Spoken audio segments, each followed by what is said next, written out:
JoJo's Bizarre Adventure is a great manga/anime series written by Hirohiko Araki, and whether you decide to take the series seriously or just enjoy what it is, a fun and bizarre story that follows different themes from duality, identity, faith, and community, every part has been written using what Araki described as the golden way down the royal road of writing manga, even if it doesn't seem like it.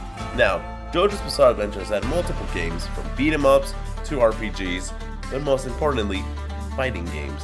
And today we're talking about the most fanficky of these, Eyes of Heaven. Now the story itself isn't canon, but it is written by the man himself, Hirohiko Araki. This story just shows off how much he loves his characters in the world that he created by writing this alternative reality where some of the characters that have perished in the story come back as evil minions of the Noble One, waiting to be freed by their allies, or their deaths are prevented all entirely. So, major spoilers for the series as a whole.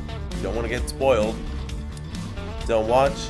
If you do, keep watching. If you don't care, keep watching. And before this video does start, if you are wondering, the thing behind me is what I consider to be my stand. I asked a friend of mine, the Last Unicorn, to make this stand for me in order to make this video. It's called Braveheart Act 2.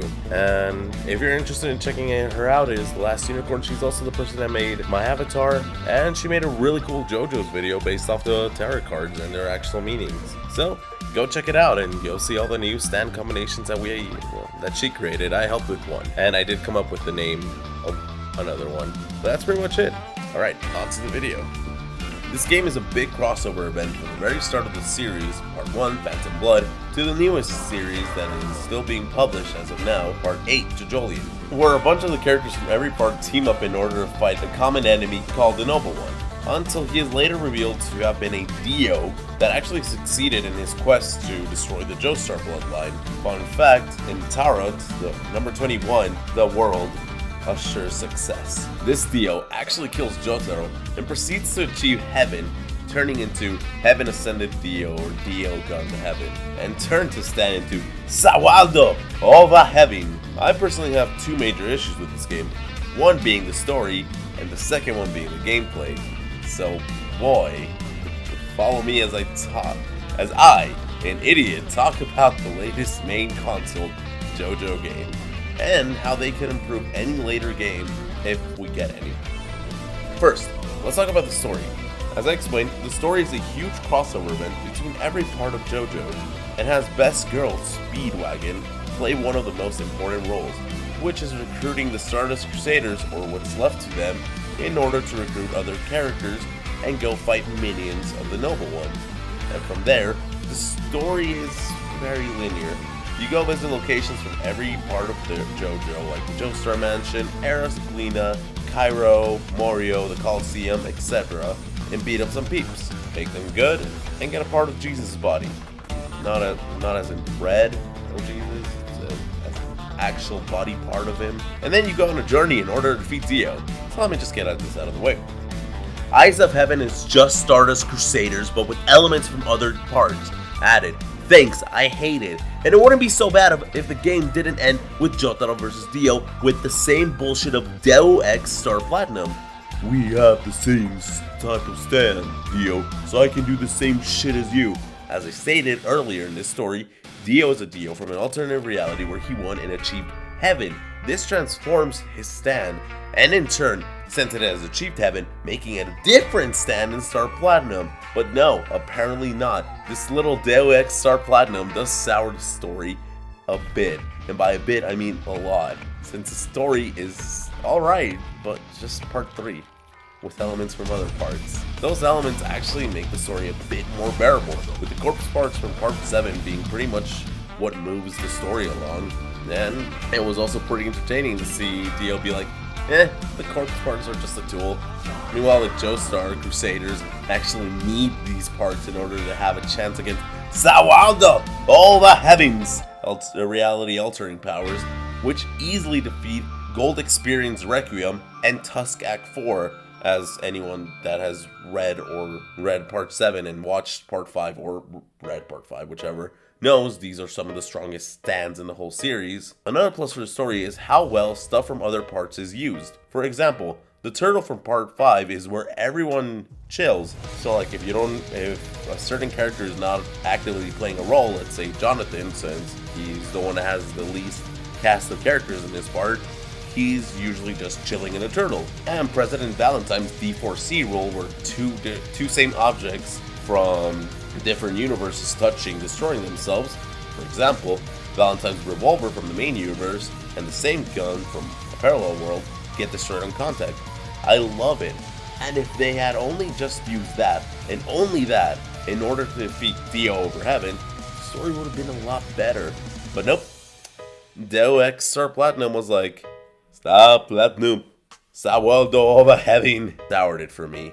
But there's one redeeming factor, the fact that Jotaro does use Star Platinum over Heaven in order to rewrite history. And well, everyone lives.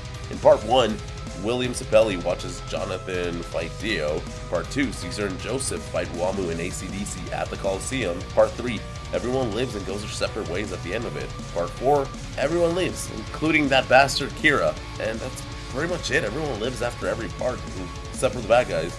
Except fucking Kira though, he lives. And also, Jotaro takes Jolene with him to Morio. Whether that's a good choice or not, well, we'll never know since that new universe hasn't been expanded on. But keeping all these characters alive does show how much Araki loves his characters, and I for one love that he didn't find a bullshit way to keep his characters alive and making death meaningless. He just made a non-canon story where he gets to keep his children alive. Now, moving on to what honestly makes or breaks a game. The actual gameplay, which is lackluster at best. But it does have its ups, I think. The gameplay is an arena fighter which pits you and a CPU-controlled character in a 2v2 fight in one of the many stages that are filled with different hazards, from fire starting at the first floor of the mansion, forcing you to take the fight upstairs to the second floor, and end it quickly to a battle arena with a huge circle of metal spikes in the middle where only certain characters can walk through without taking damage, or the middle of the town where you can sit down and take a sip of coffee in the middle of battle. That's not a joke. The problem is, well, that's all the gameplay is. There aren't any options like 1v1s, 1v2s, 2v1s, etc. It all sort of ruins the game because the combat itself isn't great either. Like every fighter, we have different character types, 3 to be exact.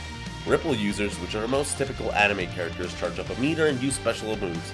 Stand users, which let you summon your stand and put a bit of a distance between you and your opponent, and well, each stand has a unique ability, which can be used to do fun things like setting up traps, hitting really hard, or stopping time. And lastly, we have the unique type, which is characters that don't fall into Ripple or Stand. These characters include Best Girl Speedwagon, who uses goons from Ogre Street to gang up on you, Dio Part 1, who is a vampire, so he uses typical vampiric abilities like lifesteal, freezing you, and shooting eye lasers, you know, typical vampire stuff. And then Von Stroheim, can I say that on YouTube? A Nazi officer who is a cyborg, so he uses stuff like machine guns and ultra concentrated UV lights, which cause knockback and burn damage. The game is fun for like a match or two, but it gets repetitive since realistically you can just fight by pressing the square button, and at the end of the square combo you use your main skill.